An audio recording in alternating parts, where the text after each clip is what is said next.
Soy Fernando Díaz Villanueva. Hoy es 4 de junio de 2024 y esto es La Contracrónica.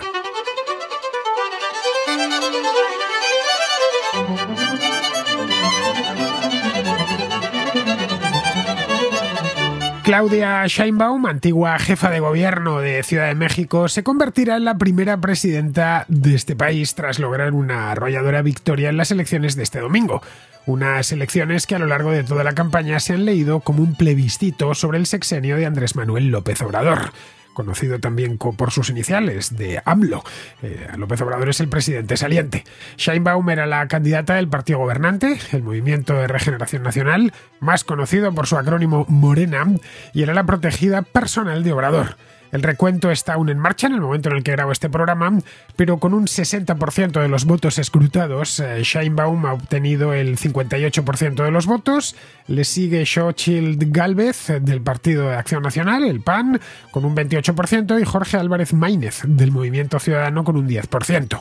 Los resultados son aún preliminares, pero la distancia que separa a las dos principales candidatas, a Sheinbaum y a Xochitl, es grandísima, se antoja insalvable. Los sondeos de intención de voto realizados a lo largo de los últimos meses no se equivocaban, apuntaban ya hacia un escenario parecido a este.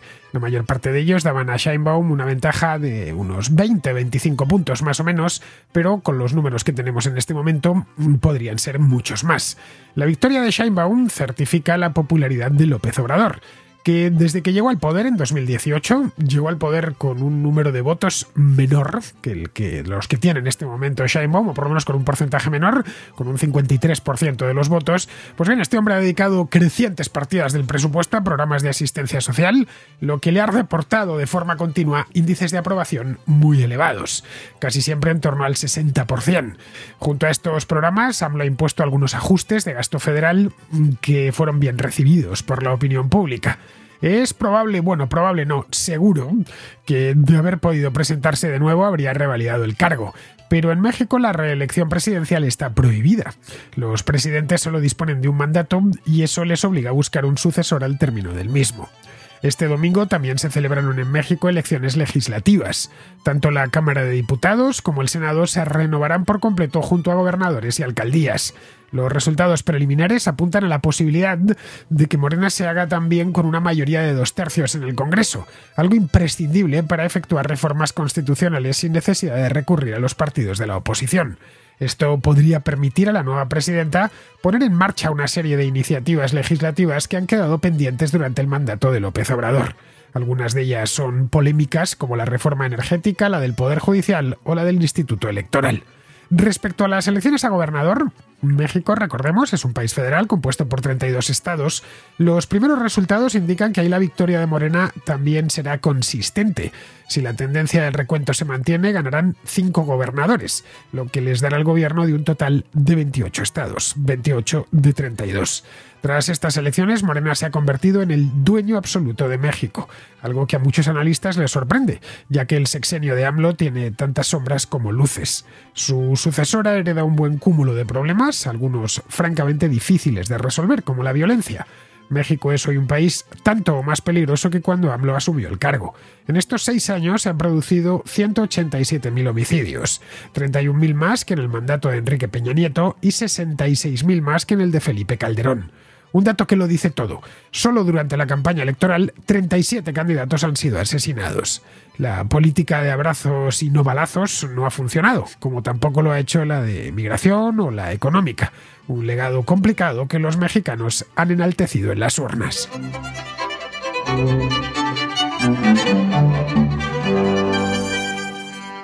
A diferencia de lo que sucedió hace 6 años, en el año 2018, las elecciones presidenciales de México de este año han dado muy poquísimo que hablar.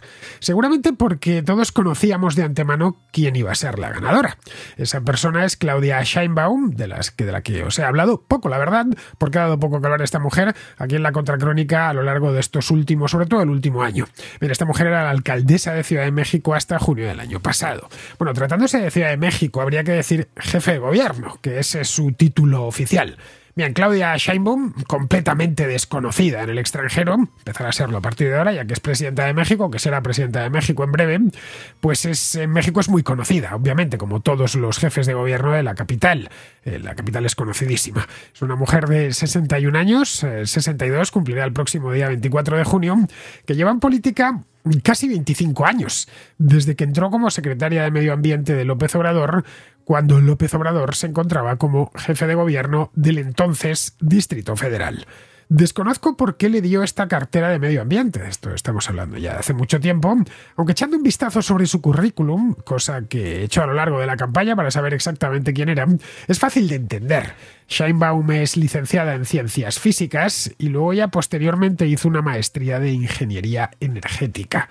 Entiendo que de ahí, es decir, de su interés por la energía, le vino a esta mujer el nombramiento como secretaria de Medio Ambiente. Y no solo por eso, sino por el hecho mismo de que era una persona muy cercana a López Obrador. A ese López Obrador de hace un cuarto de siglo, que no es exactamente el mismo que ahora. En Ciudad de México, como secretaria de Medio Ambiente, pasó 6 años, hasta el año 2006, y luego tras la salida de su padrino, López Obrador, del cargo de alcalde, se incorporó a su campaña para las elecciones presidenciales de 2006. Los que sigáis la política mexicana, y por supuesto los mexicanos, las recordaréis perfectamente, aunque hayan pasado ya casi 20 años. Son esas elecciones que casi por poquito no consiguió ganar López Obrador. De hecho, se enfadó muchísimo y denunció fraude electoral. Esas elecciones las terminó ganando por poco Felipe Calderón. Bien, como bien es sabido, López Obrador no se dio por vencido, lo intentó de nuevo en el año 2012, volvió a perder, esta vez contra Enrique Peña Nieto, pero lo consiguió hace 6 años, en el año 2018. A esas elecciones les di aquí en la Contracrónica mucho más seguimiento, porque había dudas de si conseguiría López Obrador hacerse con la presidencia o no. Habían pasado 12 años de la primera vez que se había presentado y bueno, estaba ahí la cosa que no se tenía muy claro si realmente conseguiría imponerse. Tenía un perfil no distinto al de ahora, esa es la verdad, pero sí que era una incógnita, qué es lo que iba a hacer exactamente. Ahora ya lo sabemos porque su mandato ha concluido. Bien, entre medias y volviendo con Sheinbaum, esta mujer se dedicó a hacer activismo para el partido de López Obrador, para Morena, partido creado por él, fundado por él, apadrinado por él, un partido que nace como escisión, en principio, del Partido Revolucionario Institucional, del PRI. López Obrador hizo buena parte de su carrera política en las filas del PRI. Bien, pues en las elecciones de 2018 ella fue elegida como jefa de gobierno de la Ciudad de México. Desde así que uno se quedaba con la presidencia del país y la otra con la alcaldía de México, de Ciudad de México. Desde el principio se barajaba la posibilidad, esto es algo que se sospechaba desde ya por lo menos el año 2020-2021, que Sheinbaum iba a ser la sucesora de López Obrador, ya que era una persona extremadamente cercana a él. En México, al no ser posible la reelección presidencial, y esto es un consenso que los mexicanos han mantenido mucho tiempo y no quieren eliminarla. De hecho, yo creo que la opinión pública mexicana no lo aceptaría fácilmente si quisiesen eliminar esa limitación. Pues bien, en todos los presidentes, uno de sus trabajos, según llegan al puesto de presidente, según hacen su protesta, que es como se llama el juramento del cargo allí, en ese momento ya se ponen a pensar, bueno, que tienen 6 años por delante, es un mandato largo, mucho más largo que el de los presidentes de Estados Unidos, por ejemplo, que son solo 4 años, o el de la mayor parte de primeros ministros y de presidentes del mundo, que es 4 o 5 años, como mucho. En el caso de México son 6 años. Se tienen esos 6 años porque entienden que son muchos proyectos los que tienen que poner en marcha y que 4 años se queda corto. Bueno, pues según llegan, se enfrentan primero a esos 6 años, a su sexenio, de que sexenio en mexicano, en el español de México es un sinónimo de mandato presidencial, y aparte de eso tienen que empezar a pensar ya quién vendrá después de ellos.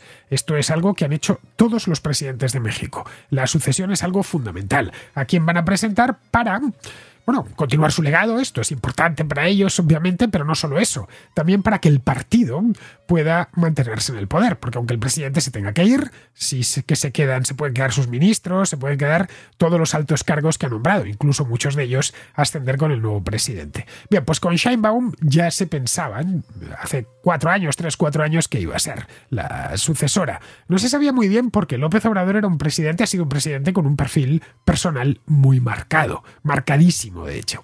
Probablemente de los últimos 50 o 60 años es el presidente de México que ha tratado de sacar pecho con más ganas, de pasar a la historia, en una palabra. No olvidemos aquello de la cuarta transformación, nada más llegar al poder. Bien, aparte de eso, aparte de ser alguien muy cercano a López Obrador, Claudia Sheinbaum es una mujer muy lista, con experiencia política más que acreditada y mejor situada, esta es la verdad, que cualquier otro contrincante dentro de Morena para suceder al gran hombre, para suceder a López Obrador. En resumidas cuentas, que Sheinbaum le debe todo a su mentor. Toda su carrera política la ha hecho a la sombra de López Obrador. Esa es la verdad, aquí no me estoy inventando nada, no es una interpretación, es una constatación de los hechos, de hechos biográficos que están perfectamente acreditados. Desde el mismo momento en el que entró en política, de esto hace ya 24 años, hasta el día presente, la figura de Claudia Sheinbaum ha sido algo parecido a la sombra de Andrés Manuel López Obrador. Tienen, eso sí, diferentes orígenes, diferentes estilos, pero hay una continuidad evidente entre ambos. Lo que no hay es mucha diferencia de edad, a pesar de que desde fuera se perciba lo contrario. Es decir, que parezca que Claudia Sheinbaum es algo así como la hija de López Obrador. Es verdad que ella se conserva muy bien, López Obrador no tan bien, pero vamos, no podría ser su hija. Su hija política, eso sin duda, pero no podría ser su hija biológica, porque solo se llevan 9 años. López Obrador es de provincias, nació en Tabasco, es nieto de inmigrantes españoles provenientes de Cantabria y de Asturias, y se licenció en ciencias políticas. Entró en política activa muy pronto, con poco más de 20 años, y se convirtió en senador también prontísimo, con solo 23 años, en el año 1976. Es el senador del Partido Revolucionario Institucional, del PRI, que es donde militaba en aquel entonces. Durante décadas este partido no era poca broma, era el partido principal, el partido completa y absolutamente hegemónico en México, hasta un extremo que no nos podemos imaginar. Claro, esto ya se acabó hace 25 años y es difícil pensar en el México del PRI, pero durante décadas el PRI monopolizó el poder, desde poco después de la Revolución Mexicana hasta la llegada de Vicente Fox, ya en el año 2000. Recuerdo aquel año, las noticias eran de pura sorpresa. De por fin se acaba el régimen del PRI que se había mantenido durante cerca de 70 años. Bien, Sheinbaum además es capitalina, no es de provincias, en este caso de Tabasco, nació en Ciudad de México, y como se puede inferir por su apellido, el apellido Sheinbaum, sus orígenes provienen de la Europa centrooriental. Bien, es cierto, sus abuelos paternos son judíos de origen lituano. Sus abuelos maternos, al parecer, son también judíos de origen búlgaro. Al parecer, judíos sefarditas, de ahí que se apellide Pardo de segundo. Su padre era un joyero de Ciudad de México. Su madre, como digo, también es judía, pero al padre le iba muy bien. El padre tenía una joyería, al parecer famosa, y vamos, que era un tipo que le iba muy bien en la vida, pero a pesar de eso era militante del Partido Comunista de México. Bueno, su madre también. En ambos casos, según he podido leer, eran ambos militantes de izquierdas muy activos, especialmente en los años 60 y 70. La campaña electoral de Sheinbaum se ha beneficiado no tanto de su pasado personal, del hecho de que sea ingeniero, físico, o que sus padres fuesen izquierdistas, digamos, de raza, sino se ha beneficiado del atractivo de López Obrador, de ese atractivo populista que tiene, de sus altos índices de aprobación y de su innegable carisma. Pero no solo eso, también ha sabido capitalizar Sheinbaum ciertos factores económicos, como una tasa de desempleo especialmente baja. En estos momentos la tasa de desempleo en México está en mínimos históricos, en torno al 2%. Una moneda fuerte, el peso se está cambiando a unos $17, cuando hace 4 años, solo 4 años, se cambiaba por encima de los 24. Esto en un país que importa muchas cosas de Estados Unidos, pues obviamente les es muy útil, les facilita mucho la vida. Un crecimiento de los salarios sostenido y la ampliación de la cobertura de la seguridad social. Todos estos programas, la verdad es que ha sabido capitalizarlos perfectamente en campaña. En resumen, que la victoria de Sheinbaum no ha sorprendido absolutamente a nadie dentro de México. Y quien se haya sorprendido es porque no leía el periódico. La mayor parte de mexicanos, por lo menos con los que yo he hablado a lo largo de los últimos años, consideraban que era la heredera perfecta para alguien popular como López Obrador. Hay una sensación generalizada en aquel país de que las cosas marchan más o menos bien. Evidentemente los que votaron a Gálvez dirán que no, pero generalizada, una mayor parte de mexicanos piensan que las cosas marchan bien, al menos mejor que en 2018, cuando López Obrador llegó al poder. Ahora bien, que su victoria fuese previsible no significa que su gobierno lo vaya a ser. Esto es importante. De hecho, lo que dará de sí este sexenio es una completa y absoluta incógnita. No está nada claro, por ejemplo, que vaya a tener la voluntad o la capacidad de liberarse de las ataduras que tiene con López Obrador y de la influencia personal de este hombre que ha sido su mentor desde los orígenes de su carrera política. Habida cuenta de que México es un país inmenso, es el tercero más poblado de América, tiene 126 millones de habitantes, tiene además una frontera de más de 3.000 kilómetros con Estados Unidos, lo que pase allí no es asunto baladí. Lo que pasa allí tiene implicaciones profundas en el ámbito internacional. Hablaba antes de sus orígenes, decía que diferían sustancialmente de los de Andrés Manuel López Obrador. Bien, su estilo, como os comentaba, también lo es. Cuando Sheinbaum fue jefa de gobierno de Ciudad de México, se caracterizó, por lo que tengo visto y leído, por adoptar un enfoque más tecnocrático que ideológico. Vamos, que no puso pegas en asumir ciertas realidades tal y como son y en trabajar con el sector privado, al que no demonizó. López Obrador, por el contrario, gobernó en la capital primero y luego ya en todo el país de forma mucho más ideológica y sobre todo grandilocuente. Bien, pues este mismo estilo que inauguró en la alcaldía de Ciudad de México se lo llevó al gobierno federal. Durante estos 6 años los roces con los empresarios han sido continuos y de esto puede dar fe cualquier mexicano. Y luego se ha enrocado en promesas absurdas como esta de la paralización del aeropuerto de Ciudad de México que veíamos aquí en la Contracrónica hace ya unos años. A pesar de que el actual, y cualquiera que haya ido a México lo sabe, una de las ciudades más grandes y más pobladas del mundo, tiene un aeropuerto que no le hace justicia y que además está muy céntrico. Bien, hace ya muchos años se plantearon llevarlo a otra parte, concretamente a Texcoco. Habían dado comienzos, había diseñado un aeropuerto moderno de última generación, muy bonito, y estaban ya las obras en marcha. Bien, pues cuando llegó al poder a mediados de 2018, pues a principios de 2019 canceló por decreto las obras del nuevo aeropuerto, el aeropuerto de Texcoco, el famoso Naim, cuando su licitación estaba ya casi completamente finalizada y su construcción se encontraba aproximadamente a la mitad. Está de hecho todavía hoy, cuando alguien llega a Ciudad de México, dependiendo de la ruta que tome el avión, cuando despegue o cuando vaya a aterrizar, se pueden ver perfectamente las obras paralizadas. La planta de la terminal dibujada, parece una araña con 4 patas, dibujada sobre el suelo.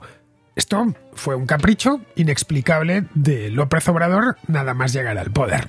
Bien, pero este del aeropuerto, del que ya digo, hablamos aquí hace tiempo, es solo uno de los problemas que hereda Claudia Sheinbaum. Bueno, en honor a la verdad, quizás sea un problema visible hasta desde el aire, pero es uno menor al lado de otros. El principal problema que hereda es la violencia. México es un país violento. Esto creo que a nadie se le oculta. Y violento y peligroso. De hecho, es más violento y más peligroso que nunca. En el sexenio de López Obrador han sido asesinadas 187.000 personas. Esto es 31.000 personas de promedio cada año. 2.600 de promedio al mes. 85 de promedio al día. Estamos haciendo promedios, obviamente, pero para que nos hagamos una idea de la magnitud del problema. Es decir, que en México son asesinadas en 3 días... las 3 días y medio exactamente, las mismas personas que son asesinadas en España en todo el año. Cierto es que México dobla la población de España, pero con todas. Es decir, si tuviese una tasa de homicidio similar a la española, tendría en torno a 600, 700 personas asesinadas. Pero no, 186.000 personas en 6 años, más de 30.000 de promedio cada año. A modo de comparación, y por ser justos y comparar con el propio México, en el sexenio de Peña Nieto, que ya fue especialmente violento e inseguro, fueron asesinadas 156.000 personas. En el de Felipe Calderón, con la guerra del narco y todo aquello, fueron asesinadas 121.000 personas. y en el de Vicente Fox 60.000. Es decir, que en los últimos 18 años, Fox fue presidente del año 2000 al año 2006, los homicidios en México se han multiplicado por 3. Podríamos decir que la culpa la tiene Calderón, que es la víctima propiciatoria, el chivo expiatorio, mejor dicho, perfecto siempre. La culpa es de Calderón, que empezó la guerra contra el narco. Pero López Obrador llegó con la gran noticia de que esa guerra se acababa, que no había traído más que dolor, que no había traído más que asesinatos y problemas, y que él lo que iba a traer era abrazos y donde había balazos. Más abrazos y menos balazos, decía. Bueno, los abrazos no sé si habrán aumentado en México, pero balazos mortales ha habido muchos más, se han disparado. Ha habido muchos más que con Calderón, tantos como 66.000 más. Vamos, que la violencia lo impregna todo en México. Y aunque el narco está en el trasfondo de todo lo que sucede en este aspecto, la violencia cotidiana, esa violencia, ese crimen de todos los días que padecen los mexicanos, no se debe al capo del cártel de Sinaloa. No, en absoluto. Se debe a las pandillas, que se han fortalecido mucho durante el mandato de AMLO.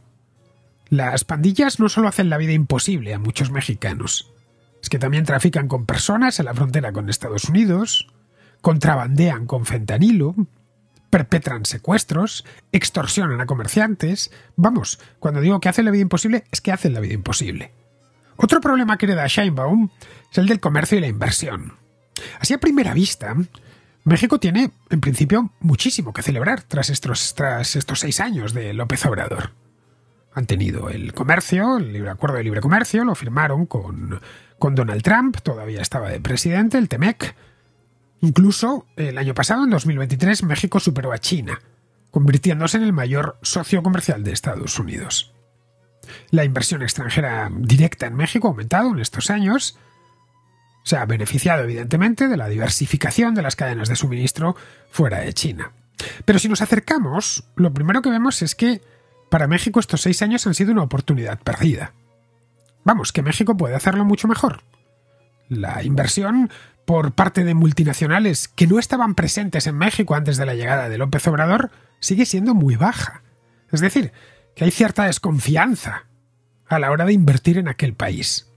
La política energética padrinada por Obrador no ha contribuido precisamente a eso, a que se invierta, ya que el resultado ha sido una energía insuficiente y costosa. Esto ha desanimado, como es normal, a muchas empresas. Si a eso le sumamos la inseguridad permanente y la falta o los problemas relativos al Estado de Derecho, la falta de seguridad jurídica, pues México resulta mucho menos atractivo de lo que podría ser. Luego, además, puede estar gestándose en el horizonte una crisis comercial con Estados Unidos, si Donald Trump regresa a la Casa Blanca, que es muy probable. Al gobierno de Estados Unidos le preocupa mucho que las empresas chinas se trasladen a México para eludir los aranceles.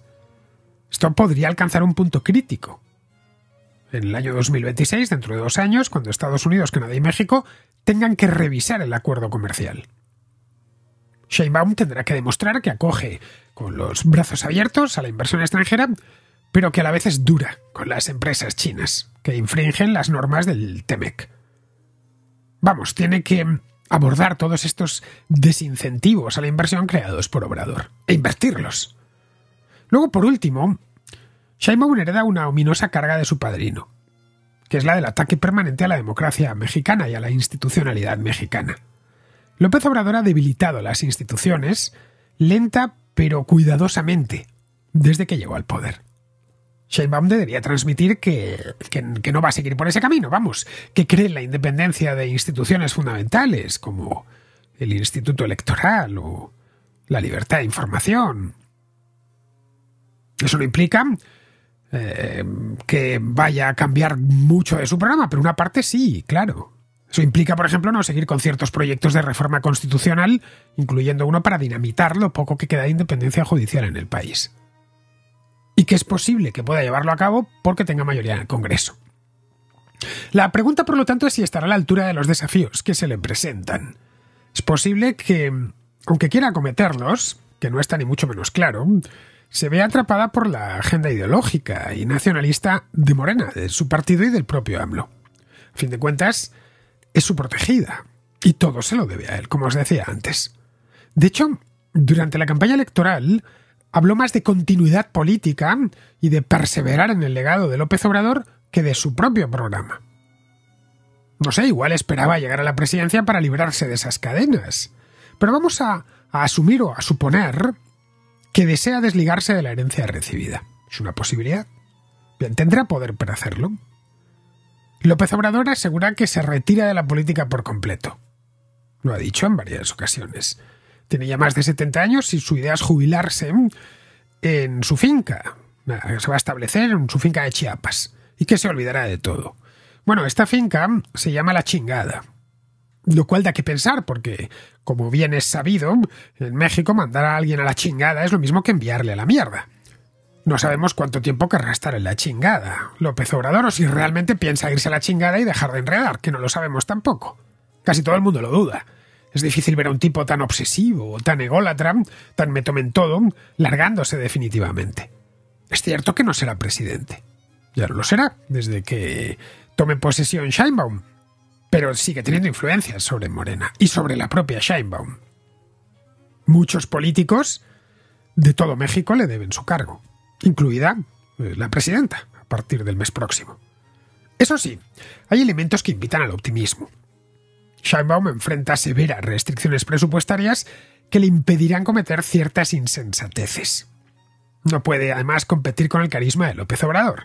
Solo le obliga a poner resultados donde AMLO ponía sonrisas y peroratas interminables de varias horas a primera hora de la mañana. Recordad aquellas mañaneras en el Palacio Presidencial. Bueno, muchos mexicanos terminaron incluso creyéndole aquello de la Cuarta Transformación, aquella soberana estupidez. Esto fue una formidable campaña de propaganda institucional que se lanzó en 2018, nada más llegar al poder, y que, como era previsible, no ha transformado nada. México sigue siendo, en líneas generales, el mismo país que cuando Peña Nieto abandonó el poder. Está algo más poblado, algo más violento y con algo más de trabajo, pero en esencia es lo mismo. Aquí habría que felicitarse, ya que Sheinbaum al menos no llega con épica populista. Eso ya de por sí es una victoria.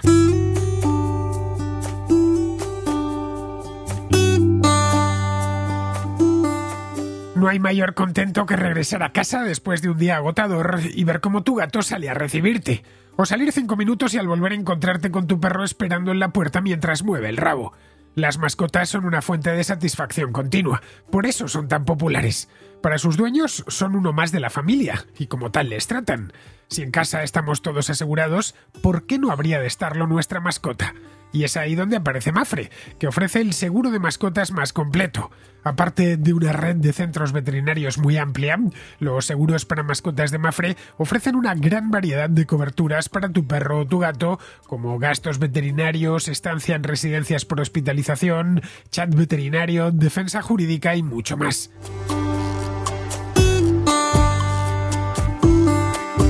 Eres tú el que decides la modalidad de seguro que tu mascota necesita.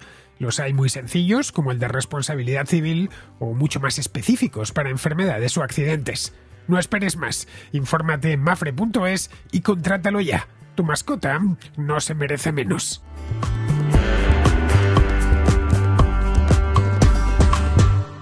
Vamos con la contrarréplica, empezamos con Francisco, que nos habla de la ayuda a Ucrania. Hola Fernando. Quería hacer una reflexión sobre Ucrania, la ayuda a Ucrania, sobre todo después de estas declaraciones de Macron y de Scholz sobre permitir que se desbloqueen las armas ucranianas para que ataquen en suelo ruso.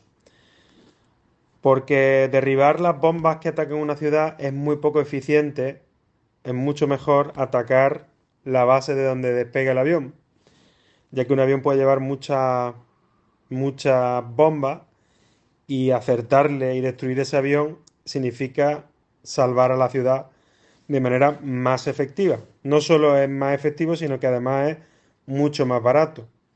Y como sigamos gastando Patriots para derribar bombas que valen un tercio de lo que vale el misil interceptor, nos vamos a desfondar muy rápido. Entonces deberíamos elegir lo más eficiente para defender estas ciudades, para salvar más vidas, pero también para que la ayuda sea más efectiva, para que cada dólar cuente. También me ha venido una reflexión relacionada con que deberíamos haber apostado de primera, haber puesto todo el dinero sobre la mesa desde el principio. Eso habría acabado con la guerra ya. Y mucha gente podrá decir que, bueno, que la amenaza de escalada de Vladimir Putin, pues que estaba siempre sobre la mesa y que entonces Putin podría cumplirla. Pero bueno, hace poco ha salido un vídeo de Putin amenazando a España por haber dado esa ayuda, es decir, la amenaza la seguimos teniendo. Y ahora las amenazas de Putin, y esto es una cosa que la gente no suele pensar, que las amenazas de Putin ahora son más peligrosas que antes. Porque si nos acordamos del principio de la guerra, el ejército ruso no estaba en forma. Había tanques parados en mitad de las carreteras, sin gasolina, o que no estaban bien mantenidos, y todo eso se ha depurado actualmente. Es decir, las probabilidades de que haya una escalada nuclear, pues hubiésemos tenido una escalada nuclear, vamos a poner local, en Rusia, pues habría sido mucho menos efectiva de lo que sería una escalada nuclear ahora. Es decir, la probabilidad de que ahora funcionen las bombas nucleares, las bombas tácticas y todo esto es mucho más alta ahora que antes. Y la idea de desfondar a un tirano es una cosa ridícula. No ha pasado en Cuba, no ha pasado en Venezuela, no está pasando en ningún sitio. Al final, ni en Corea del Norte tampoco. El tirano aguantará porque no tiene otra salida. Entonces, esa táctica de, pues, vamos a ver si se cansa, eso nunca va a funcionar. Al menos este es mi punto de vista. Muchas gracias, Fernando, por tu programa y un saludo a todos los contraescuchas. Pues mira, Francisco, yo creo que Vladimir Putin no se va a cansar. Vamos, y lo creo yo y muchísima gente, ¿eh? Porque no se puede permitir el lujo de cansarse. Mantendrá la ofensiva contra Ucrania mientras pueda hacerlo. Esto es algo de lo que hemos hablado aquí en muchas ocasiones. Putin solo caerá si desde dentro le tiran, si le hacen caer desde dentro. En tanto que la sociedad civil rusa está amordazada, solo pueden tirarle las élites rusas. Pero para eso necesitan tener un sustituto, cosa que por lo que parece no tienen todavía. Y si lo tienen, lo han tapado muy bien.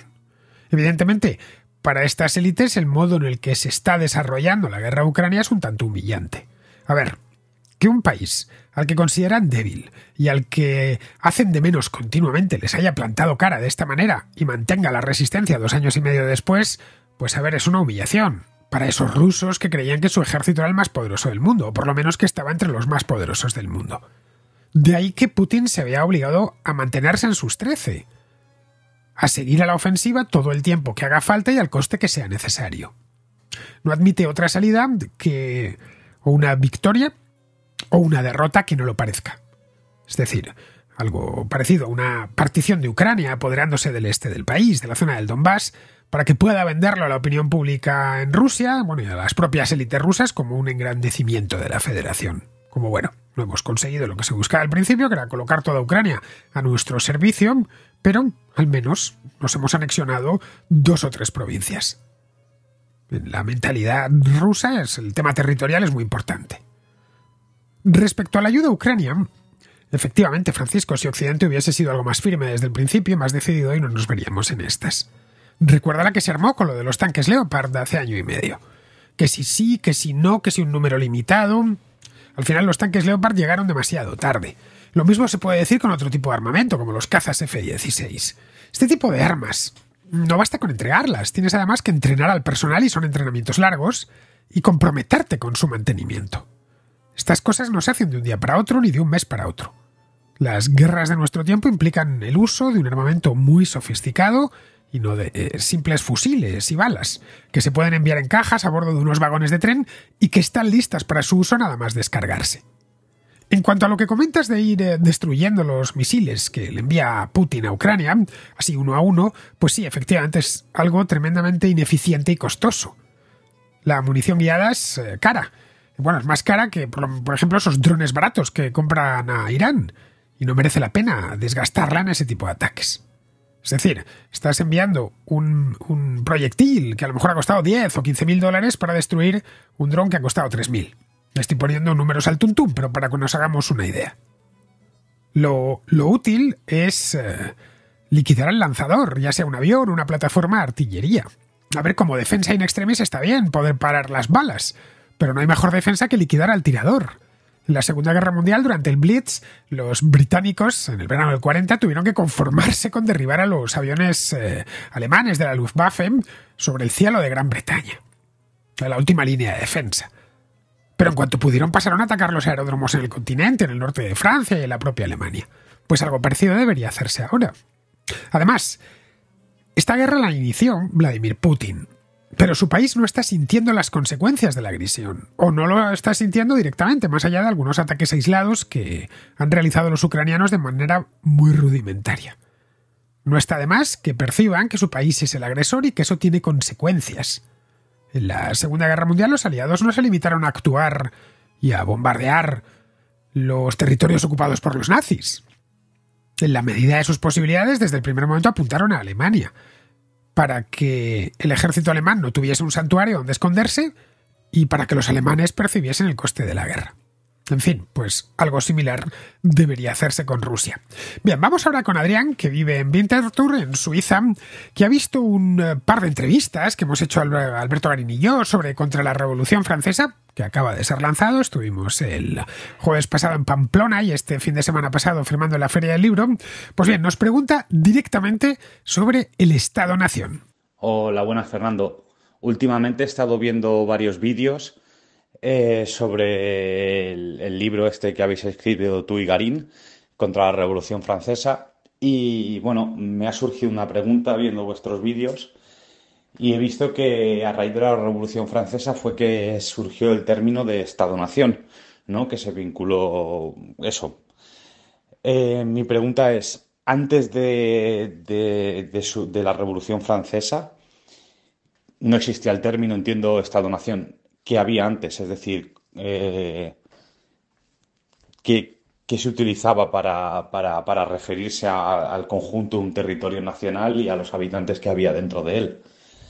Entiendo que, bueno, el reinado de tal. Entiendo también que supongo que depende del territorio en el que estuviéramos, ¿no? En Holanda creo que, bueno, Países Bajos era un conjunto de repúblicas. En España, bueno, diferentes coronas. En Inglaterra, una monarquía parlamentaria. No sé, es una pregunta que me surge. Es decir, si después de la Revolución Francesa, pues todos los países adoptaron ese término de Estado-Nación y empezaron a identificar todo el conjunto de habitantes de un territorio con la nación y el Estado, antes que... No sé qué había antes de eso. Eso es una pregunta que me surge. No sé formularla mejor porque me falta información. Pero bueno, espero que me la puedas contestar y felicidades por el programa, por el libro y muchas gracias por el trabajo que haces y la información que nos das a todos. Pues mira, Adrián, te vamos a responder los dos, porque he enviado tu nota de voz a Alberto para que la escuchase y te respondiese. Así que primero te responde Alberto y luego ya paso a responderte yo. Hola, Adrián. Uno de los problemas que tenemos en las categorías políticas contemporáneas es que las consideramos absolutas y que solo pueden definir una realidad sin más. Te voy a poner un ejemplo muy rápido.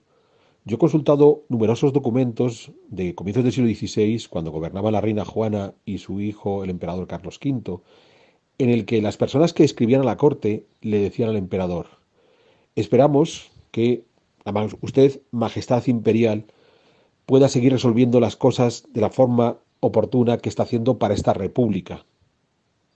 Están escribiendo a un emperador, por tanto a la cabeza de un sistema monárquico, a quien le agradecían que su gestión de la república fuera la correcta. No entendían ellos la diferencia entre monarquía y república. Quienes no lo entendemos somos nosotros, que nos hemos obsesionado en esas categorías absolutas. La república durante muchísimo tiempo fue única y sencillamente la cosa de todos, la res pública, lo que es de todos. Y a la cabeza de esa república podía estar un emperador. A la cabeza de la gestión de lo que es de todos podía estar un monarca. ¿Con esto qué te quiero decir? Pues que el concepto de nación era un concepto mucho más polisémico antes de la Revolución Francesa que después.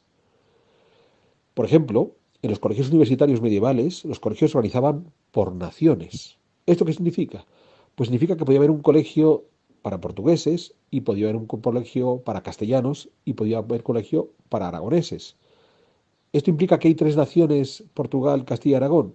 Pues para esa universidad en concreto sí, Pero podía haber otra universidad más alejada donde en lugar de haber docenas de portugueses, docenas de castellanos y docenas de portugueses, hubiera solamente unos pocos de cada uno de ellos, y entonces hablaban del Colegio de la Nación Española, donde agrupaban a todos, a portugueses, a castellanos y a aragoneses, porque de esa manera, para la gestión de esos colegios, se simplificaba mucho. De modo que eran, insisto, categorías polisémicas, y ojo, categorías en las cuales un castellano sabía perfectamente que en su origen podía venir de una comarca concreta, podía ser un tipo que venía de la Moraña, que pertenecía al Reino de Castilla, por tanto era de la nación de la Moraña, de la nación de Castilla y también de la nación española. Insisto, eran conceptos polisémicos. El problema está en que tras la Revolución Francesa se decidió que tenían que ser conceptos de un solo significado, donde A solo equivaliese a ese significado. Y ahí es donde surge el problema. Es algo que Fernando ha insistido mucho. Todos tenemos varias naciones en nosotros mismos, pero desde la Revolución Francesa decidieron que teníamos que estar solo en una nación, aquella que un grupo de ciudadanos considerase que era a la cual yo pertenecía, y si no respondía a lo que esos ciudadanos esperaban de mí, podía ser incluso excluido de esa nación a la que yo podía sentirme miembro, insisto, si esos grupos de ciudadanos decidían excluirme, que es algo muy propio hasta los nacionalistas de nuestro mundo contemporáneo. Tal y como te acaba de indicar Alberto, las categorías políticas contemporáneas son cerradas y excluyentes. Esto es así porque provienen de manuales filosóficos, y ya sabes la afición que tienen muchos filósofos por ignorar la realidad, y el amor que le profesan a las categorías y a los sistemas cerrados. Una nación solo puede ser una cosa exactamente la cosa que dicen ellos, ya está, nada más. Pero la realidad suele ser mucho más compleja. Claro, si la adoptan como tal, arruinaría su sistema filosófico y a eso no están dispuestos bajo ningún concepto. Claro, en el caso de nación, el término es muy antiguo, y de su significado aún da fe su definición en el diccionario de la Real Academia. Es decir, más allá de la definición que le pongan los filósofos, los pensadores y los politólogos. Que la politología, no olvides que es parte de la filosofía, en tanto que la política es parte de la filosofía. Bien, si nos vamos al diccionario de la Real Academia y buscamos nación, nos encontramos con que la tercera acepción dice textualmente: conjunto de personas de un mismo origen y que generalmente hablan un mismo idioma y tienen una tradición común. Como ves, queda bastante abierto el tema. Generalmente hablan un mismo idioma, dice. Pero no siempre, a veces hablan idiomas parecidos. Mira, cuando Lutero publicó en el año 1520 una de sus obras más conocidas, que es A la nobleza cristiana de la nación alemana, se dirigía a los aristócratas que hablaban alemán, pero el alemán, tal y como lo entendemos, no existía todavía. Era una lengua que no había sido normalizada y eso no llegaría hasta el siglo XIX. Los alemanes de entonces hablaban muchos dialectos, emparentados entre sí, siguen hablándolos, por cierto, pero todos se identificaban dentro de la nación alemana. Lo mismo sucedía con los españoles. El Colegio de los Españoles de Bolonia, por ejemplo, admitía alumnos provenientes de toda la península ibérica sin importar el reino. Da igual que llegases de Castilla, de Portugal, de Navarra o de Aragón. Era lo mismo, eras hispano. Español, con eso bastaba y con eso te admitían. En otras universidades, como bien ha dicho Alberto, había colegios en función de los reinos que también se consideraban naciones. No olvides que nación viene del verbo nacer. La nación, de manera amplia, es allá donde hemos nacido. En circunstancias normales hemos adoptado las pautas culturales del lugar donde hemos nacido. Ya sabes, el idioma, la religión, las costumbres, la gastronomía y un largo etcétera. Yo, por ejemplo, soy español de nación, pero también soy madrileño, castellano, europeo, occidental. En todos los casos tienes conjuntos de personas con una serie de pautas culturales comunes. De todas ellas, la única que se convirtió en Estado-nación fue España. Pero no sé, imaginemos que el reino de España salta por los aires durante la invasión napoleónica y se vuelve a los reinos previos a los reyes católicos. Bueno, en este caso, mi Estado-nación sería Castilla, aunque también sería español, tanto que estoy dentro de Hispania, del mismo modo que soy europeo. Como veis, esas categorías filosóficas no sirven absolutamente para nada, salvo, y para eso se hacen, para servir de base a la agenda política, de unos o de otros, enfrentar a la gente y crear problemas. Nuestros antepasados tenían mucho más clara la condición humana que nosotros, al menos en este aspecto. Respecto a cómo se llamaban las unidades políticas antes de la Revolución Francesa, pues dependiendo de su organización política podían ser reinos, condados, principados, incluso repúblicas, como el caso de Génova o Venecia, aunque como bien ha dicho Alberto, el término república se empleaba de forma genérica para todos los asuntos públicos. Esas unidades políticas no tenían por qué ser unidades culturales. Carlos I, por ejemplo, era rey de casi todos los reinos de España, bueno, menos el de Portugal, ese ya lo sería su hijo, pero era también rey de Nápoles y de Sicilia. Príncipe de Suabia, archiduque de Austria, duque de Borgoña, de Brabante, de Limburgo, de Milán, conde de Flandes, de Artois, landgrave de Alsacia, señor de Malinas, en fin, tenía un montón de títulos. Sus súbditos hablaban muchísimos idiomas diferentes. Pero a ellos eso no les preocupaba, lo más mínimo. A los napolitanos no se les obligó a aprender castellano, tampoco a los flamencos. Lo que sí se les obligó es a aprender italiano, ya en el siglo XIX. Pero en la Revolución Francesa toman el término de nación, lo atan a la lengua y a la lealtad al nuevo régimen, ambas cosas, y lo convierten en un concepto único y excluyente, al servicio del poder político. Bien, esa categoría hasta ese momento no existía. Y de hecho, hubiese sorprendido a los europeos de los siglos XVI o XVII. Bien, vamos a ir terminando, vamos con Pizarro, que nos habla de las elecciones europeas, más concretamente de las elecciones europeas en España.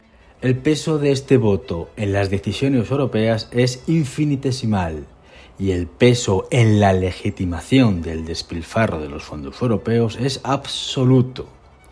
El peso de este voto en algún cambio en la política nacional es coyuntural y su instrumentalización por los partidos políticos nacionales es automática. Pocas veces un votante de manera tan banal da tanto por tan poco. Un cordial saludo de Pizarro. Y hasta aquí, queridos amigos, llega la contracrónica de hoy, 4 de junio, mañana será 5 y estaré aquí de vuelta. Hasta mañana.